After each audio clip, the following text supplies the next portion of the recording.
The following featured presentation is part of the Skywalking Network.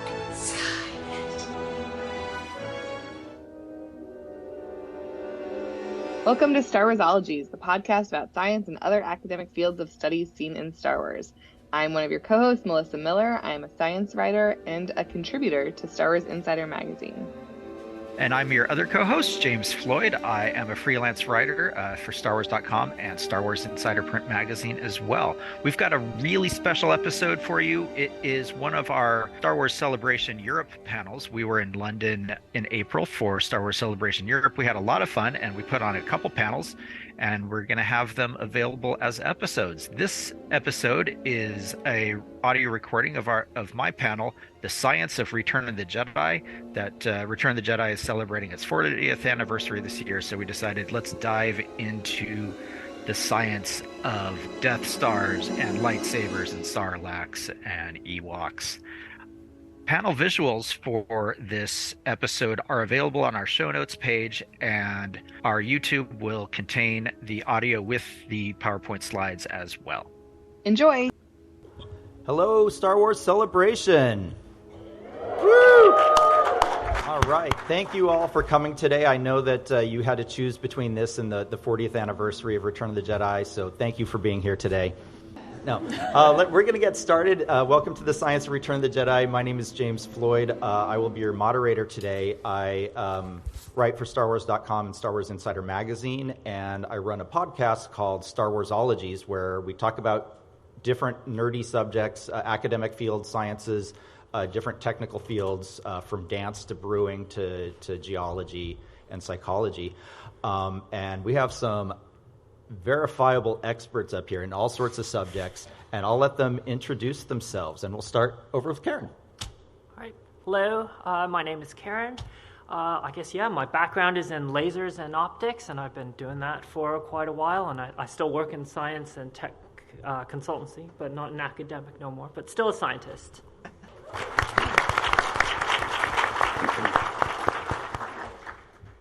Yeah, hi everyone. My name is Carsten, and I'm a professor of physics and the head of the physics department at the University of Liverpool. I build particle accelerators for a living. So these are the machines that either clash atoms and take us back to the beginning of the universe, or that are used to treat cancer in modern hospitals. I'm also a Star Wars geek, and one of the most challenging audience to educate in physics are normally teenagers. And I realized a few years ago that one of the way of breaking the ice with them is to motivate physics through Star Wars, and that has been incredibly successful. I think this year is the first time I have a Mandalorian, several Jedi Knights, and several Ahsokas in the audience, so thanks so much for coming today.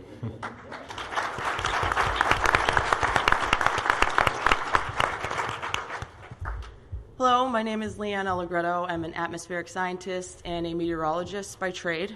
I work for the United States National Oceanic and Atmospheric Administration. I have backgrounds in hydrology and snow science, and I'm also the co-host of Most Things Kenobi podcast. My co-host is right there.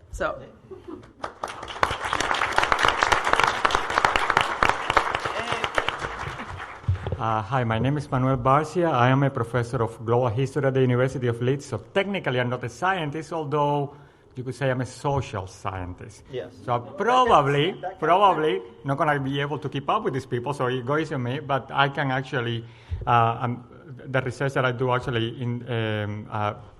is better related to imperial history and how empires make use of advanced technologies to get on with what they're doing. So.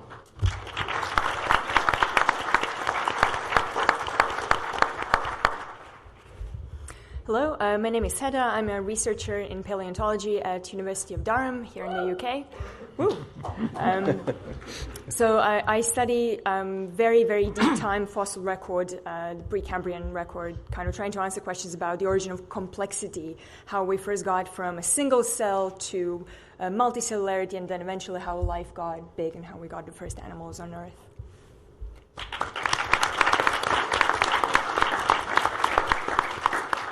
So when Han Solo said, "Where did you dig up that old fossil?" you could actually answer him. Yes. All right, we're going to not talk about A New Hope. We're going to talk about Return of the Jedi here.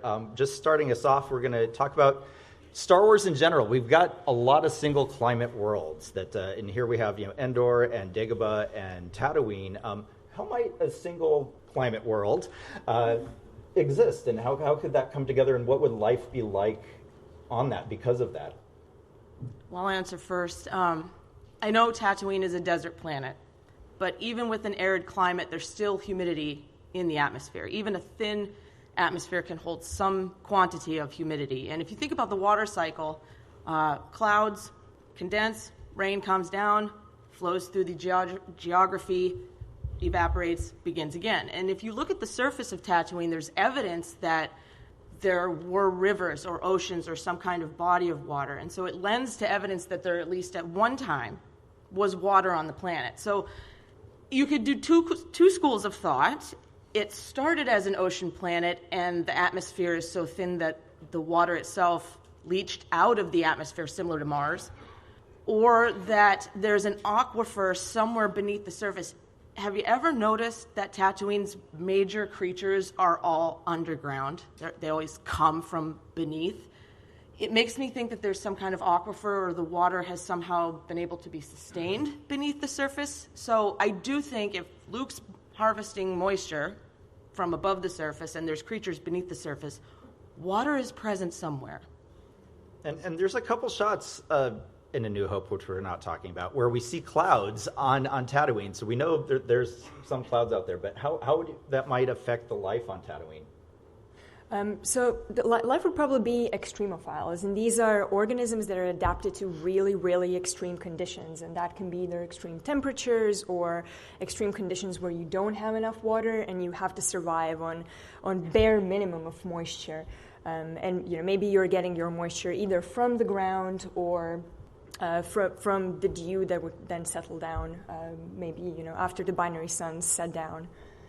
So it would be life that's adapted to really, really harsh conditions. And one good analog for this, and I think Mars would be a pretty good analog for something we see on Tatooine.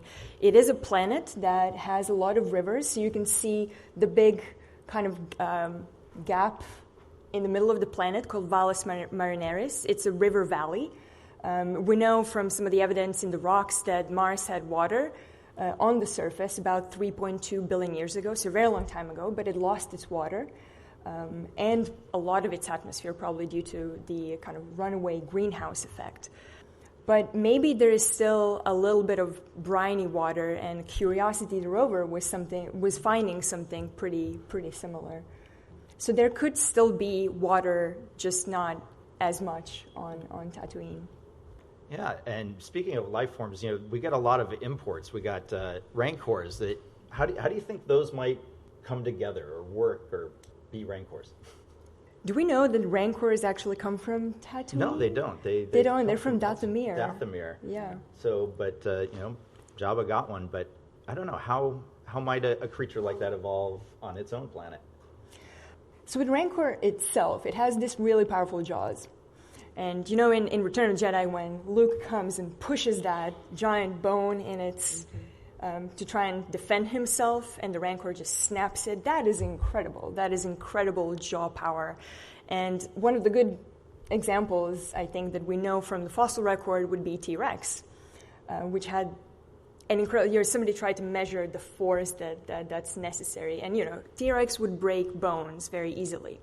So people have suggested that perhaps it wasn't a predator, but perhaps it was a scavenger, which sort of makes sense because, if you really want to make use of the entire carcass, you can just munch it up if you have the power to do so, and you can also take nutrients from the bones, from the bone marrow and things like that, if you can actually crush it. And so maybe things like Rancor were scavengers.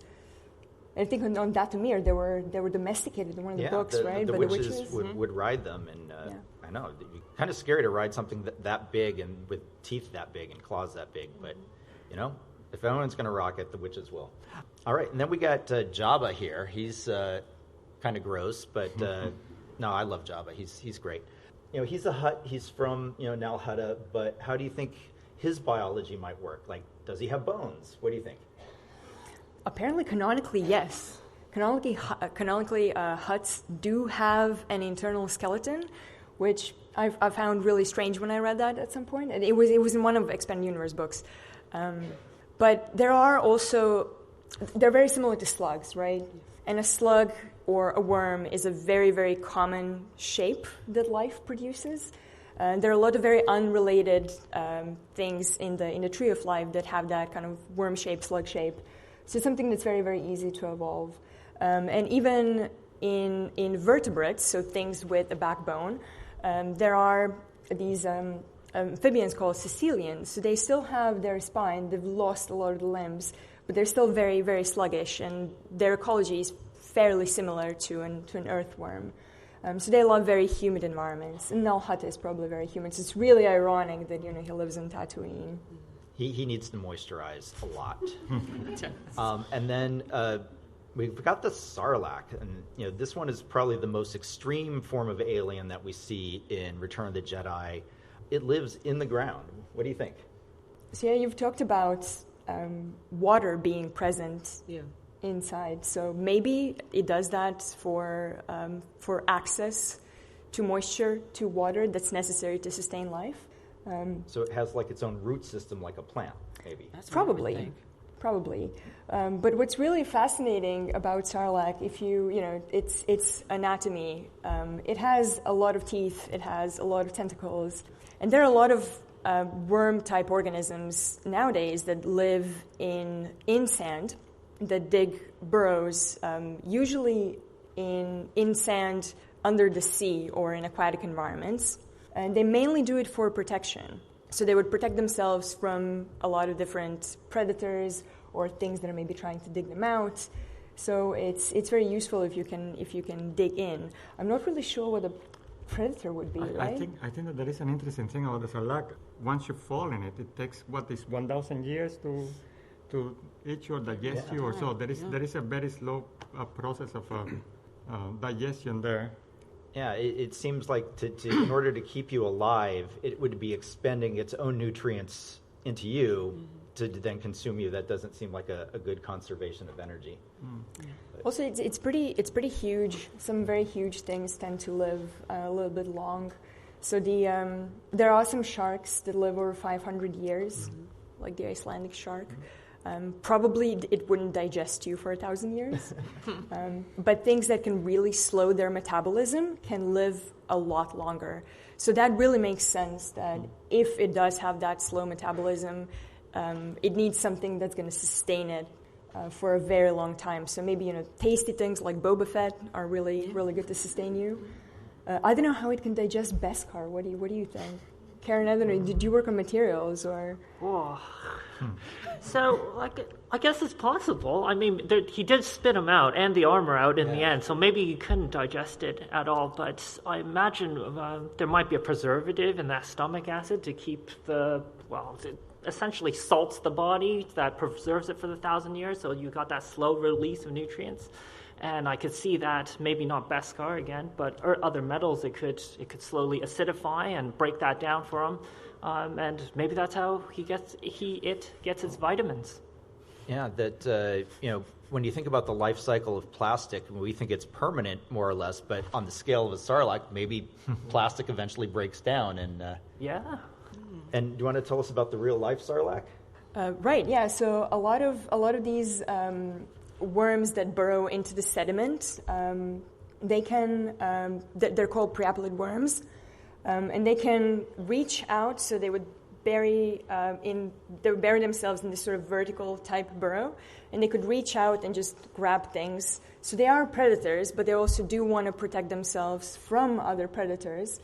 And if you look at these little spines that they have, they're really effective at catching things and damaging the prey. So with the proboscis, they can just extend outward, take what they need, and then go back into the little protective burrow, kind of like Sarlacc. What's really fascinating about these creatures, so we know about a lot of these preapolids. They live in pretty low oxygen environments, places like the Baltic Sea, pretty smelly regions, I guess. But there is also a lot of creatures like these in the fossil record, back if we go to the dawn of animals, when some of the first animals first appear in the rock record, they also started burrowing. So when animals kind of evolved mobility, when they started moving around, they also started exploiting, churning up the sediments and then exploiting all the nutrients that would be buried inside the sediments. And kind of that transition from, nothing is digging the substrate to a world where animals are digging these burrows has been also called like the agronomic revolution, where animals kind of developed farming in a way, or they became the ecologic engineers. Well, speaking of engineers, we're switching over to a different side of things, that the Death Star, it's a technological terror, and they're building a second one. How might the super laser work for destroying planets, or how do you build a super laser? Yeah, so I think the first disclaimer I would like to make when it comes to technologies, when Disney gets scientific advisors to make their Star Wars films, do not ask physicists. It's not a great idea. Because ultimately, you guys, when you go to the latest film to an IMAX cinema with their 100,000 watt sound system, and you go there because you want to see epic space fights, you want to see that space station in action, and you want to be blown away, literally, and audio-wise as well. And then there's this one physicist in the room telling you, hold on a second, space? That's vacuum. There's no sound in space. So basically you're sitting there in your physicist-motivated Star Wars film, silence. You don't hear anything. So that's a disclaimer at the start. So when it comes to the Death Star and the power that is required, and Karen is going to talk about the laser system as such, but basically your aim is destroy a planet. So what we are after is a power that is so strong that you can rip an entire planet apart. So that's an interesting thing to calculate. It's definitely not part of your normal textbook. So what you have to do is you have to integrate over every single atom in that planet, integrate it all and find out how much energy is needed to rip it all into smallest pieces. The answer is 10 to the 26 joule. So that's a 1 with 26 zeros, joules of energy to destroy a planet of the size of the planet Earth. Now, just to put that into context, that is 20 billion times the total energy production on planet Earth. All right, so wait, let me write this down so I can start working on this. 20 billion times the power production of Earth. Okay, because I'm up to 1 billion times the power production of Earth. Okay, 19 more. So just to add to that a little bit, that is just the energy that it takes to slowly take all the mass in an Earth-sized planet and slowly eject it out. If you actually watch it, it's a very slow process. If we look at the destruction of Alderaan, actually, this is actually a terrible, terrible control experiment. I'll explain why in a second, but you can actually learn a lot from this. This happens very dramatically, very quickly. A very similar thing is what the Russians did actually with the American nuclear testing. They took a picture of that original nuclear test. There was a very small shadow of a house, and they were able to calculate the yield of that weapon based off of that house and the size of that house. So if we do the same thing here to Alderaan, what we find is that you actually need way more power than that to get it to go this dramatically. So something like 10 to the 36 joules, so several orders of magnitude.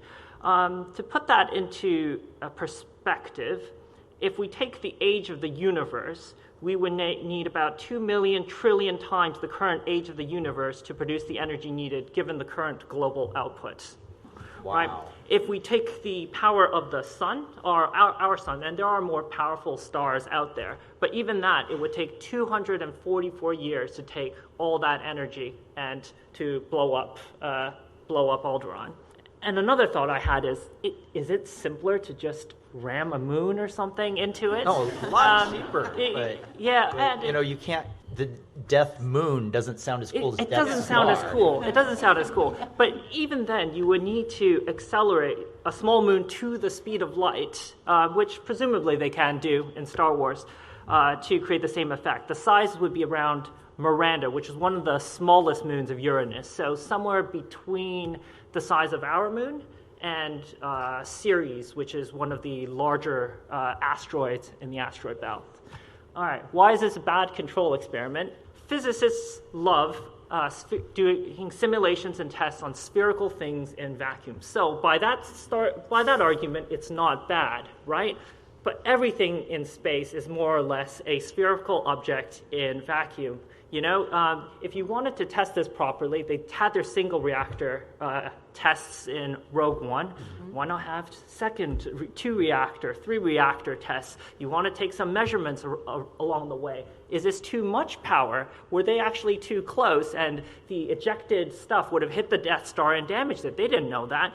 What Tarkin wanted was just a demonstration. He wanted a demonstration. That much is very clear, right? And so he just wanted to prove his point. But it could have ended disastrously for him. I'll take real-life example would actually be, I think, the first iPhone launch, from what I hear. They never tested it apocryphally. It was actually 3 iPhones that they had to switch because they couldn't get everything to work properly in time. And until that moment on stage, it didn't work. It hadn't had a perfectly smooth presentation, so they got very lucky, and I think Tarkin did as well. So not how I'd run this project. Probably. So probably the scientists aboard the Death Star were like, no, we got to figure this out. And then aboard the second Death Star, it's like, oh, let's blow up ships that are really, really close. And the scientists are like, yeah. But a quick question for control experiments. I keep going back to the atomic bomb in the 1940s, right? We have seen that atomic testing continues until today. So the same technology, different technology, right? Because it's evolved, but the testing continues. So the Death Star having 1 test or 2. Say, yeah, exactly. You would test repeatedly all over the place with different combinations, right? Sorry, I'm asking you this. I know I'm putting you on the spot because you're a scientist and you're actually talking here about destruction of worlds. But that would be in line with what the Empire wants. It's like, oh, we need another test subject. Okay, that planet. But also, it's just that the Empire doesn't always listen to the scientist. So maybe, we have our thoughts, but the scientists didn't really do so well in Rogue One. Yeah. So the Emperor doesn't listen to science. Tarkin doesn't listen to anybody, so True. He's just going to do what he wants.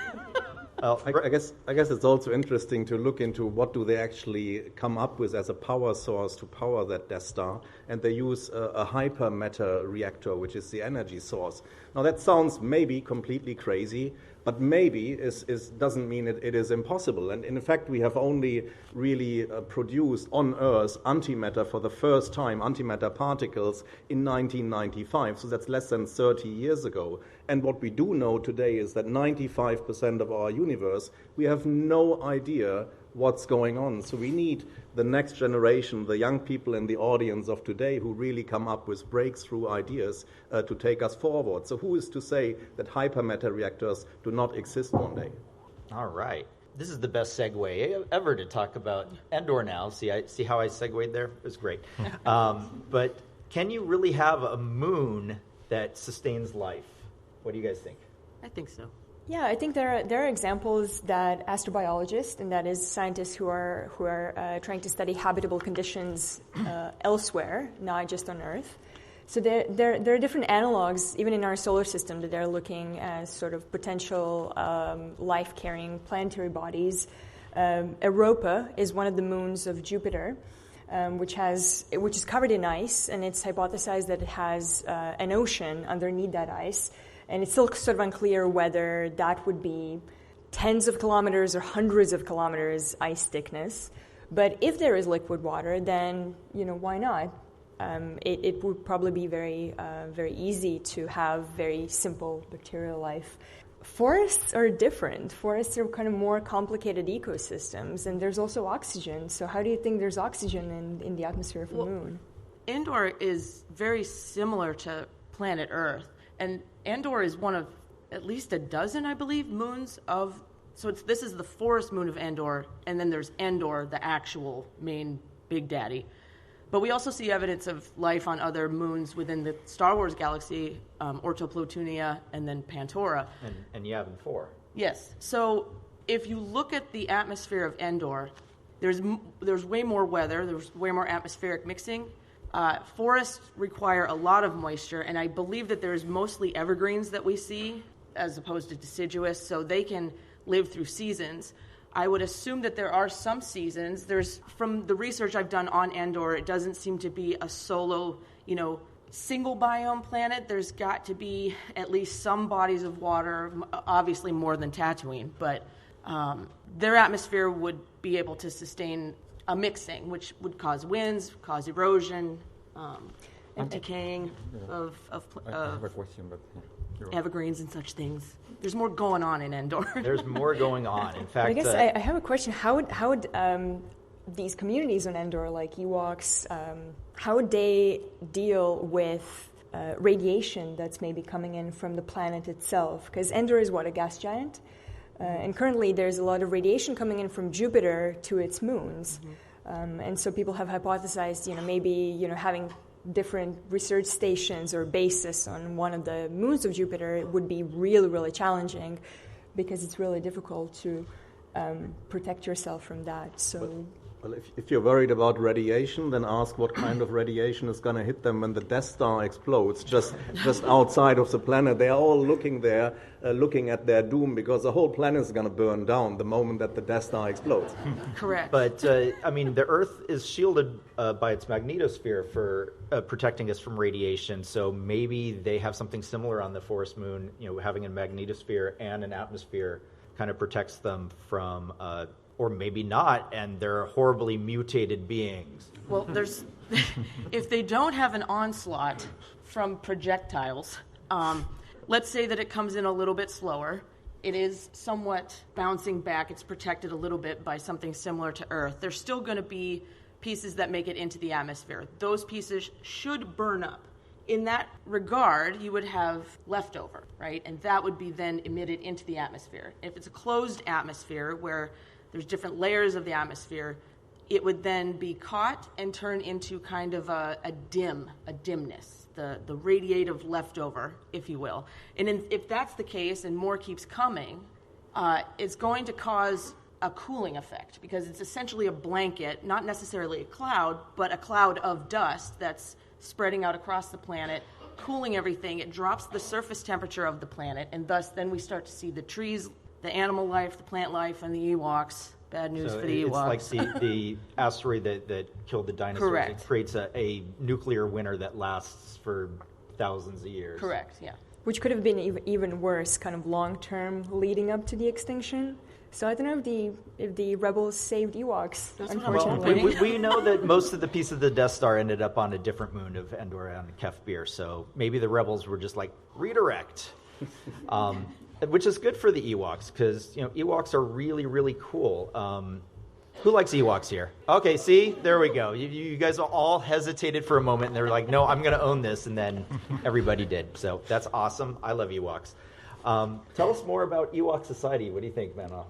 I think that, like most of Star Wars, the Ewok Society and actually almost any other group that you, or any other planet, society in any other planet in Star Wars, they are kind of molded after societies that have lived at some point or peoples who have lived at some point in planet Earth. So to a certain extent, you actually come across a society in which people actually take care of each other. They're articulate as a society. They obviously have some traditions that can be seen as backward, but that actually has to do also with the foreign gaze, right? The outside gaze, because what you have here is a planet in which people are actually living their lives. Ewoks are living their life. I keep calling them people. The Ewoks are living their lives, and suddenly everybody's coming their way. There is a film that probably quite a few of you don't like, but anyway, it's Avatar. Actually, it's with similar issues. People start coming their way and start using their home for different purposes, either for colonization or for exploitation of natural resources, or just as a target practice in this case. There is, the portrayal in Star Wars actually represents this kind of infantilization of a society that is actually quite mature, because the Ewok society is quite mature. They have all the stuff that you would expect from a relatively mature society. But then again, Jim. It's just, I mean, you're talking about the nice, the furry side of Ewoks, but can you also say something about the dark side of them? I mean, they are cannibals. Yeah. They want to eat our hero. Okay, they are trying. First of all, they are trying to eat another species of seeds. Try to look at the humans as chicken in this case, right? So that's the way I always look at it. But they're not eating other Ewoks. But again, this has to do with the foreign gaze. So you have the stories being kind of told from the perspective of the resistance, or you know.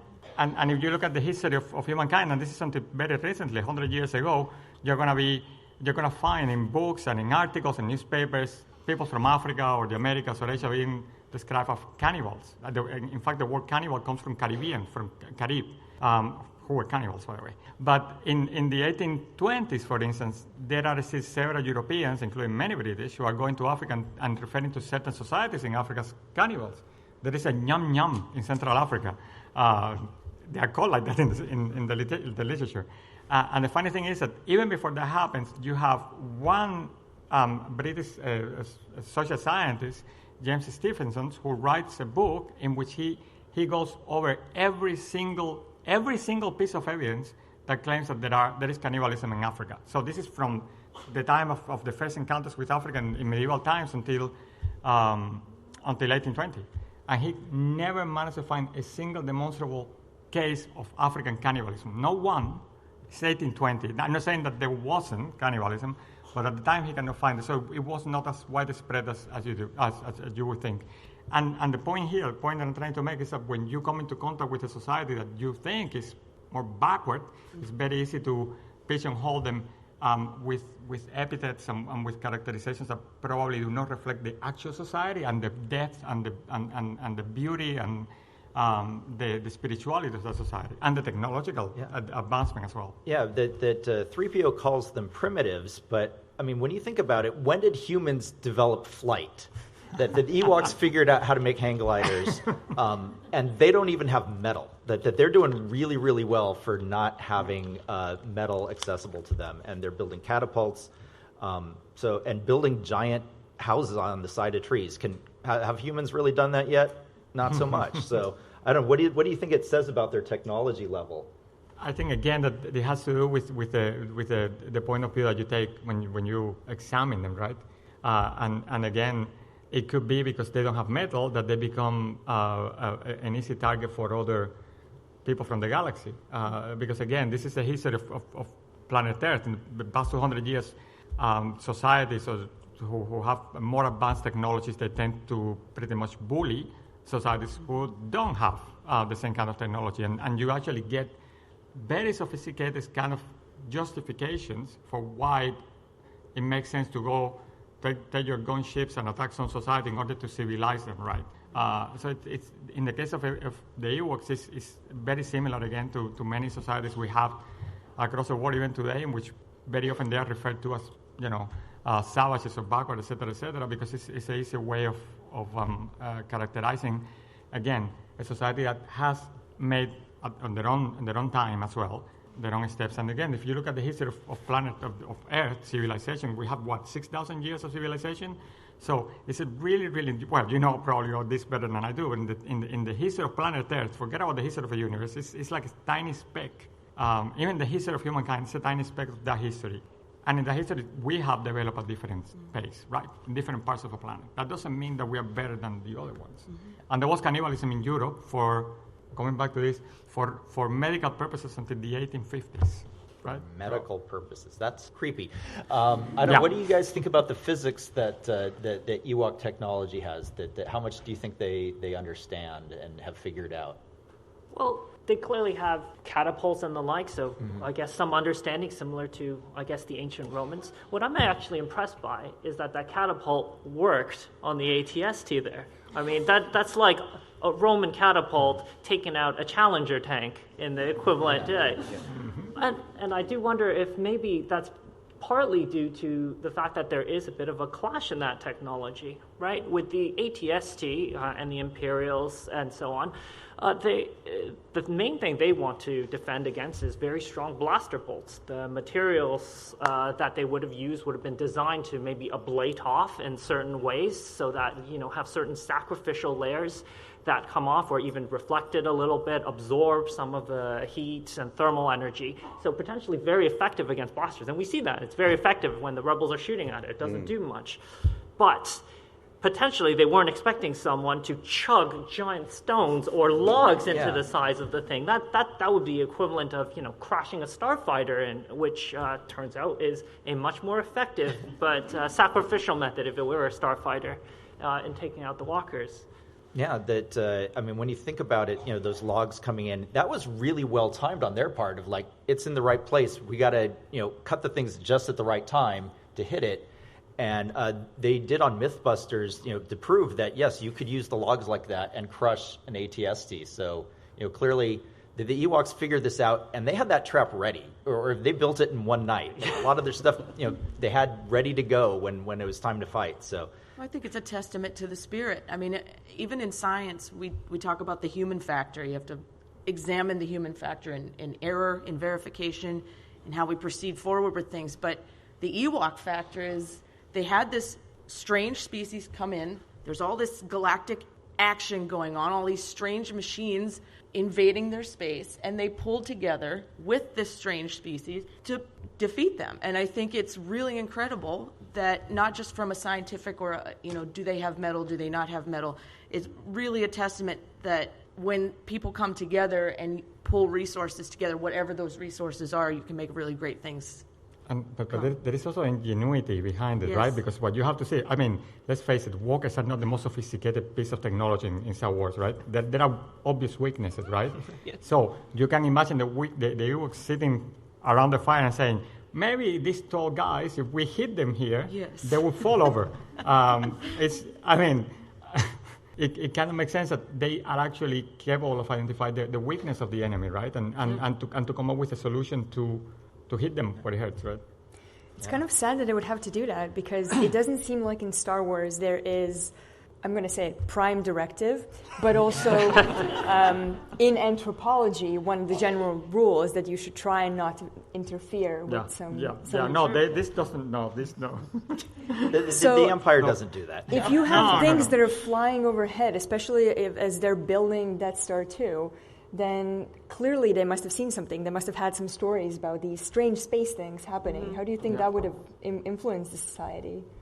Well, it's also to what extent, and this never happens in the film, obviously. We could probably write something about this, but when was the first time that Ewoks had contact with the outside world, with any other species in the galaxy? Well, what kind of contact that was? They do worship 3PO as a golden god, so they may have had some contact with some beings that they culturally remember. There is an analogy there, a similarity with what the Mesoamerican societies had with Quetzalcoatl, right? Now, may have been a European man that went there, and then when the Europeans arrived there, they received them because it's a person with a white skin. Some people say he was an alien. I'm going to settle for the European. I know some of you will disagree. I know, sorry. But there is again, I think that one of the things that I really, really like about the Return of the Jedi in general, Star Wars, is that very often the cases the examples are actually drawn from things that actually happened to a certain extent. And this happened, by the way, to Captain Cook in the Pacific Ocean as well. He arrived and he was worshipped as a god. He left. When he came back the second time, the legend said that the second time God comes, they had to kill him. And he didn't know that. Awkward. Yeah. We already covered that. All right, moving on to lightsabers. Lightsabers, go for it. Well, I'll just preface this by saying that every research group in every physics department has had multiple lunchtime, tea time sessions arguing over how to build these things, right? That it is a favorite pastime. We're not actually working on our research projects. We just want to build this. Of course, there's a couple of issues already with the word itself, a lightsaber. And I guess you can see this best from that particular scene here, because if it was indeed a lightsaber, the first thing that really doesn't make any sense, why does it stop after 1.5 meters? Now, if we were to expand this, then it would be much more difficult to film the actual movies, because you would have endless laser lights cutting out the camera crew. The second thing that really doesn't make sense is, if they are lightsabers, why don't they cross each other? Why do they stop? I mean, if you have two torches, why can't one light pass the other? When it comes to actually building a lightsaber, I think, Karen, you had some ideas of how that might look like in practice. Yeah, so I think it is generally well accepted among grad students, physics grad students, that it's, sorry to shatter everyone's boat, it's likely plasma, right? And actually a lot of Star Wars, when they talk about light and lasers, it's because light and lasers sound cool. It is generally, they are probably all using plasma. And we have real-world examples of this where you have magnetic containment of plasma. So they could have something in the lightsaber that generates a magnetic field, and then you have the plasma running through the middle of it. And this actually can explain a lot. Plasma can be very, very hot. I think Carsten will go over how hot exactly in just a moment. And because of that magnetic field, you can see how maybe two lightsabers clash with each other. You got the magnetic fields hitting each other and they're bouncing off, right? That also explains why you have lightsabers bouncing back blaster bolts, because also not lasers, because otherwise they're very, very, very slow. They're just bolts of plasma hitting the magnetic field, similar to a solar flare from the sun, or emissions from the sun that hit our atmosphere or hits our magnetosphere and bounces off and gets turned away. So yeah. But obviously plasma sabers, it doesn't roll off the tongue. It doesn't sound nice. They do produce a nice glow, so let's call them lightsabers. And That's pretty awesome. And then you think about the Earth being a plasma saber kind of on its own. We don't generate the heat, but we've got the magnetic shield working for it to deflect blaster bolts from the sun. I love this explanation, by the way, because I have been wondering this for a while. But the beautiful thing, I think, is here is that you guys are pretty much reverse engineering something that someone randomly came up with doing a film in 1977, probably earlier, and you have reverse engineers to a point that I wouldn't need to see a working model, right? But it's in the plan. It's in yeah, the you plan. should definitely. I'll let you know. Right. My advice is work on that and not on the Death Star. Okay? It will be really, really cool to have those.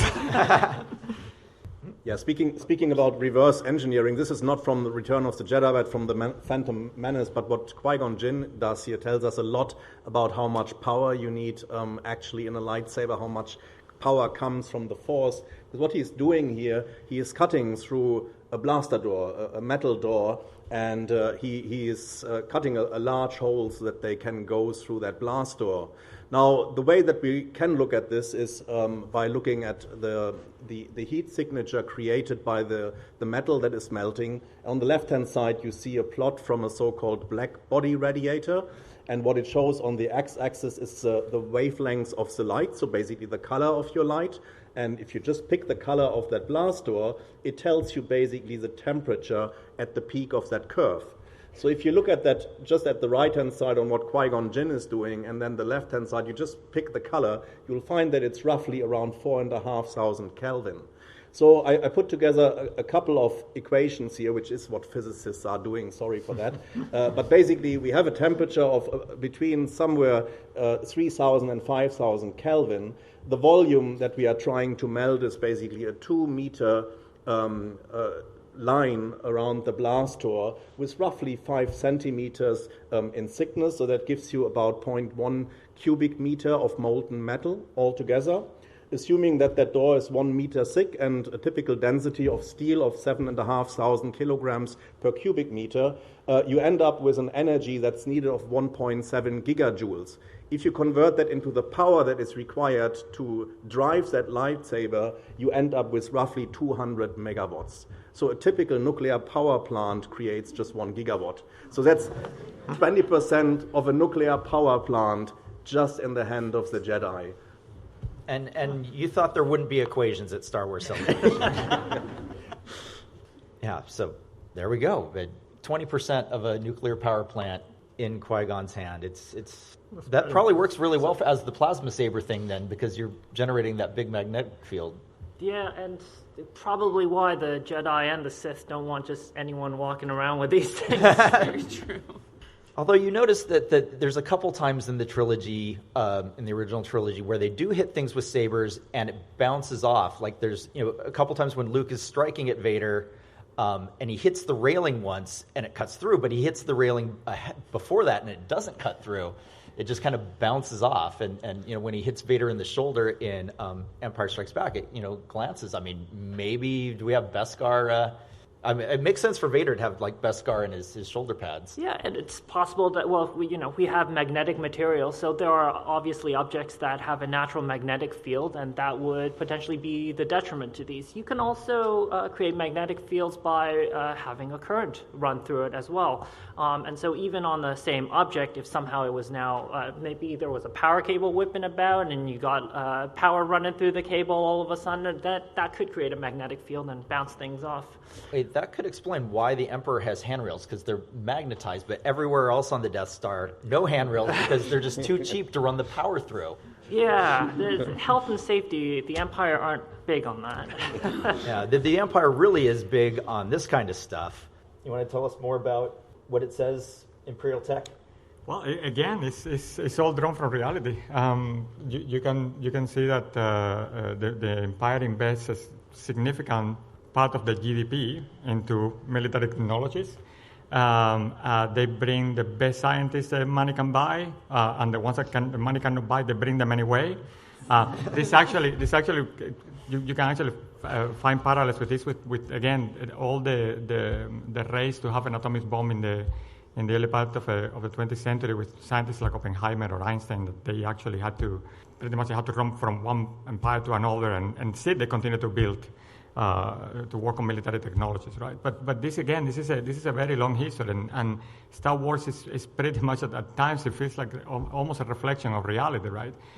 If you look at the 19th century, how vast parts of the world were colonized by European mostly empires, you can actually see how, for instance, new technologies like the steam, right? Steam ships, they are going to become vital for this kind of conquest, because they can actually move anytime they want. They don't need the wind to go anywhere, so they can actually reach farther than others. They also go faster, and they give a significant superiority against other peoples. And if you look at the Return of the Jedi in particular, but in general, to Star Wars, I mean, the last episode 9, you can see what Palpatine is doing at the very, very end. He's assembling a massive, massive fleet, right? This is the way, for the Emperor, this is the way.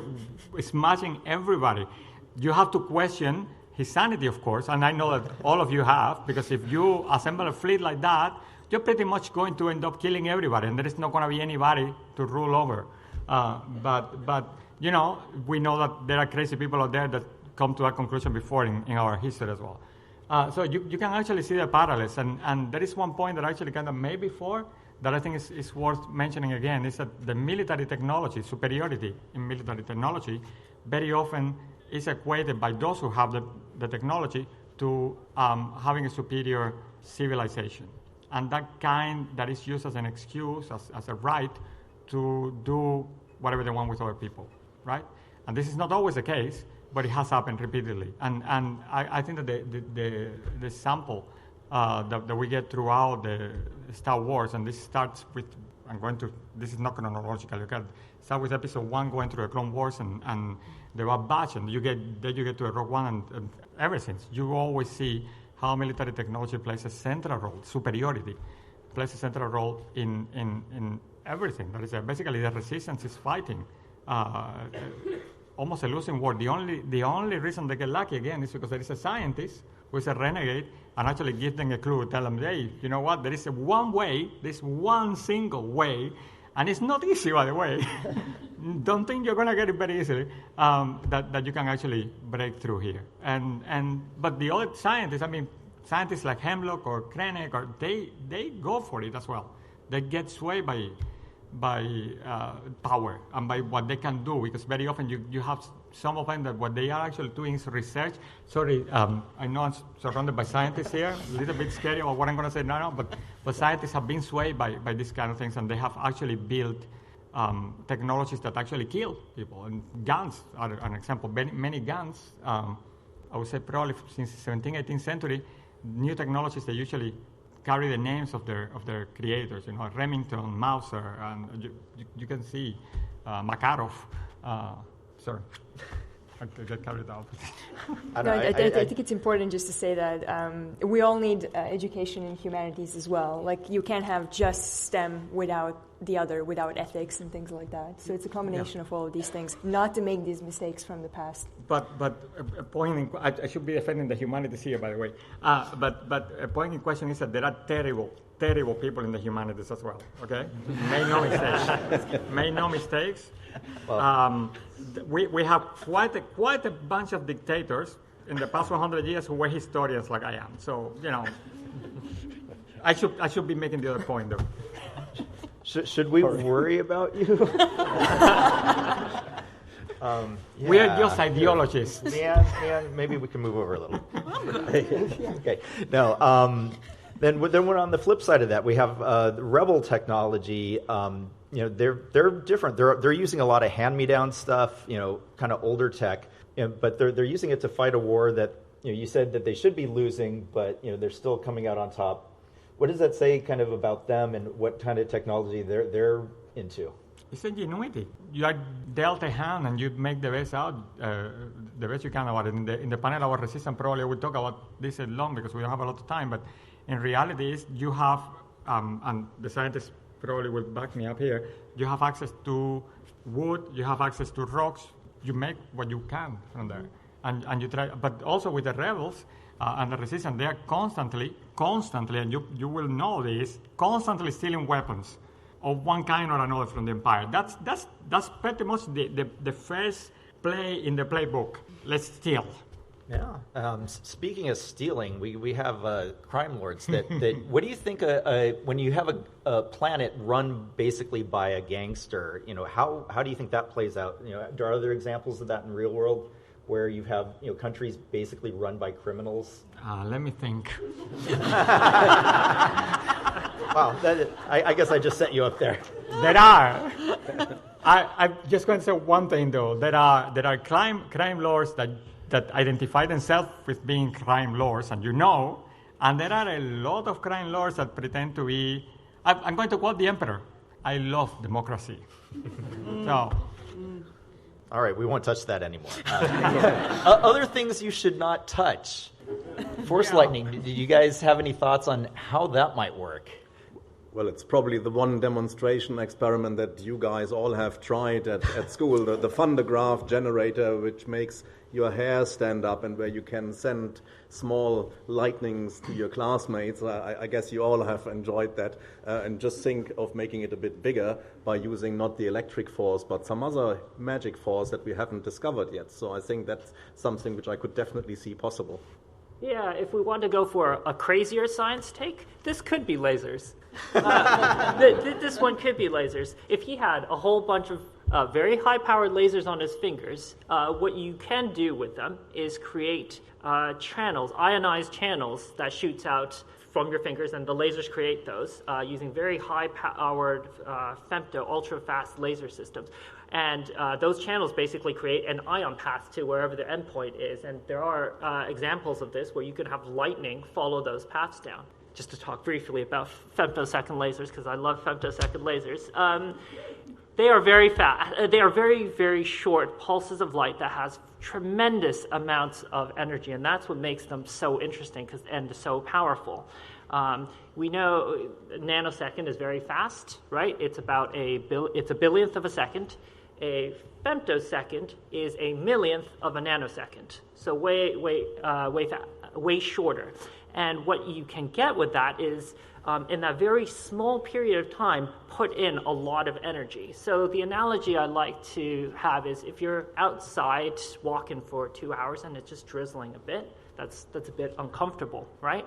Now you take all that rain that fell in that 2 hours and have it all fall on you within a second. Now you're soaked, potentially knocked off your feet, and that's what we're doing with a femtosecond pulse, cramming a lot of energy, or a little bit of energy actually, into a very short bit of time. And that's probably the best example of our real-world super lasers as well. You can get, and femtoseconds not even the fastest. You can get attosecond pulses now, which is a billionth of a nanosecond. I have a point to make about the lightning. Go for it. Oh, if we're here's my problem with the forced lightning. If we're actually talking lightning itself, when it comes from a cloud, thunder, right? You can do the 1,000, 2, 1,000, 3, see how far away the lightning actually struck. If Palps is doing the force lightning, there would be a barrage of sound. Because what lightning does is split the air mass in half, and when it comes back together, it's the sound wave, the sound that emits from that. So that's what thunder actually is. So if he's doing all of this, they're getting all of the sound all in that small room, which I guarantee has an echo. And I don't know with Vader's helmet how that's going to send him to the ground or what, but it would be a disaster, not just because of the lightning, but the sound itself would rock everybody in the room. So maybe that's what really causing Luke so much distress. Perhaps that's it. I'm getting shocked. That's nothing. But no, my ears are exploding. Stop it. We learned that the sound doesn't work. Yeah. Right. Sound works oppositely. In atmosphere, no sound. In space, there's sound. Yes. It's a galaxy far, far away. The physics could be different. It is. We're going to take a couple audience questions. So if you're interested, come up to the microphone and ask away. We will explain anything. Just whilst we're waiting, maybe a couple of comments about this real-world super laser that we have shown, because that's current science. Just last year, there was a first attempt to reproduce what's going on in the sun and to have the first fusion reaction going on to produce energy. So that was the first time ever that mankind showed that you can actually extract energy from a short laser pulse and generate more energy than you put into the reaction. 2 megajoules were put in and 3 megajoules were produced. So that's really an important step towards having that kind of super laser technology for peaceful purposes on planet Earth. Good point. Mining. We're doing mining and resource extraction, which is always peaceful too. Okay, we have a question. I actually have two questions. One was literally just about nuclear fusion, actually. I was going to say, I assume that you were saying that it would take 244 years of essentially nuclear fusion, the power of our sun, to be able to blow up a planet. Or I assume that in the Star Wars universe, we're assuming that they haven't achieved nuclear fusion, because otherwise they would maybe be able to power the explosion of a planet a little bit more effectively. Yeah, so there they do that with hypermatter, which is that mysterious matter that we haven't discovered yet. But so there's no indication of nuclear fusion in the Star Wars universe? No. Okay. My second question was to do with the radiation of Ewoks. So obviously the nuclear radiation causes global dimming, which would lead to a potential ice age. But that's happened obviously previously on our planet Earth, and mammals survived and became what we are today. So do we think that maybe Ewoks may be able to survive in the same way that our current mammals did, and we may just see a rebirth of the Ewoks? They could go underground and become like little troglodytes and then come back, and maybe, a couple million years they'll be Ewoks, but they'll look entirely different. But then the furry creatures survived the Ice Age and survived, and absolutely. I think Ewoks may be fuzzy enough to survive an Ice Age. They're really resourceful, and so the really great thing about mammals, they were around throughout the whole Mesozoic, the time of the dinosaurs, but we were really tiny and inconspicuous, and we just hung around. We didn't do much. We didn't evolve all these amazing, crazy shapes and large size. And in fact, all of these top-of-the-chain organisms were some of the first ones to succumb to mass extinction and to these climatic changes, nuclear winter and things like that. Whereas Ewoks are really resourceful. They're tiny. They don't need a lot of resources. They would eat each other, so they would, they would survive. I'm not saying it's pretty, but... So chances are the Ewoks will survive the nuclear winter. They'd probably make it through. Fair enough. Thank you. Now I'm thinking of all this post-apocalyptic Ewok stories we could tell. Do we have any other questions? Yes? So in some of the extended universe, they mention that lightsabers have lower settings where you can practice duels and not burn the person that you are practicing against. With the plasma, what would that need to entail to do that? Because the implication is in those that they just dial down the power, but with plasma you need a certain amount of power to get it to work. Yeah, so I guess all they really need to practice with is the magnetic field, right? So they could just have something that goes up and creates a magnetic field. You wouldn't need any plasma at all. But depending on how they created it, then you wouldn't also see how far the magnetic field extended. So likely they just stream a bit in there to create some light. So the plasma is just secondary. It's just in that case, they just have a training setting that just makes it glow a nice color, and then you just practice with that. Yep, I like that idea. All right.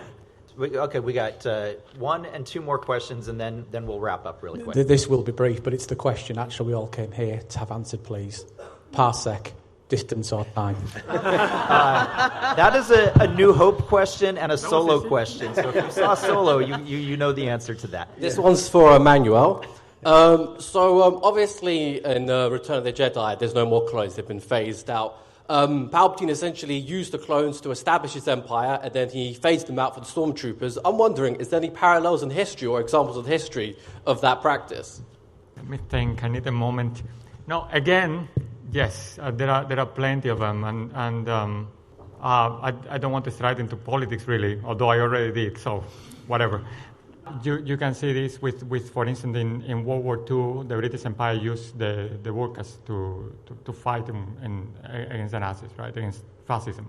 And more than one opportunity we have seen, if you live in the UK, you have seen the news of Gurkhas being, having issues with the citizen rights or just the contribution being diminished to a certain extent. These things happens as well. The British abolished the transatlantic slave trade in the 19th century, and to a large extent, and this was a very positive move, of course, but to a large extent, many of those who participated in this were what were called the West Indies regiments, who were former enslaved men who were liberated by the British, and they joined the West Indies regiment. And they, until today, they have been recognized by historians, but you pretty much in the background, they didn't get anything out of this, other than, being fed and being dressed and sent to fight against terrible people. There are parallels, and these are the one coming to my head, but I'm pretty sure you can find plenty of them. The Roman Empire is a case in question. They would use anybody, and then they would discard them. So that wraps it up for now. If we have more questions, you can come talk to us in the hallway. I do want to point out that this panel will be an episode of Star Warsologies, as well as some of the other panels we have. Come give it a listen. We mostly talk, just with one expert, so it's really cool to have so many experts up here. Thank you all for coming, and give yourselves a big round of applause.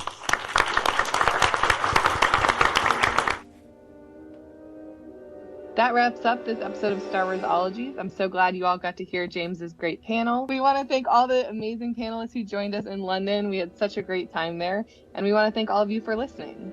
If you're looking for the links we talked about or want to see more of those images, check out our show notes page and our Star Warsologies YouTube channel, where we post the episodes with the related visuals. If you have an idea for a topic for Star Warsologies or know an expert that we should interview, let us know at Star Warsologies on Twitter and Instagram, or at starwarsologies@gmail.com. That's StarWarsologies. We also have a fan group on Facebook. It is called Star Warsologies Podcast Fan Group. So join today and chat with us and with your fellow listeners. Also, remember to share this podcast with your nerdy friends, and rate, review, and subscribe to the podcast on your favorite service. No topic is off limits. Even figuring out how the binary language of evaporators is different from the binary language of load lifters. We are part of the Skywalking Network. You can find a variety of other great shows about Star Wars, Disney, and Marvel, including the Max FX podcast, Neverland Clubhouse, and the flagship show, Skywalking Through Neverland. There's also a YouTube show called Today in Star Wars History, and you can find all of that at skywalkingnetwork.com. See you next time on Star Warsologies, when we will share another recording of a panel from Star Wars Celebration Europe. It will be Melissa's panel, Making Star Wars Magic Behind the Scenes Stories.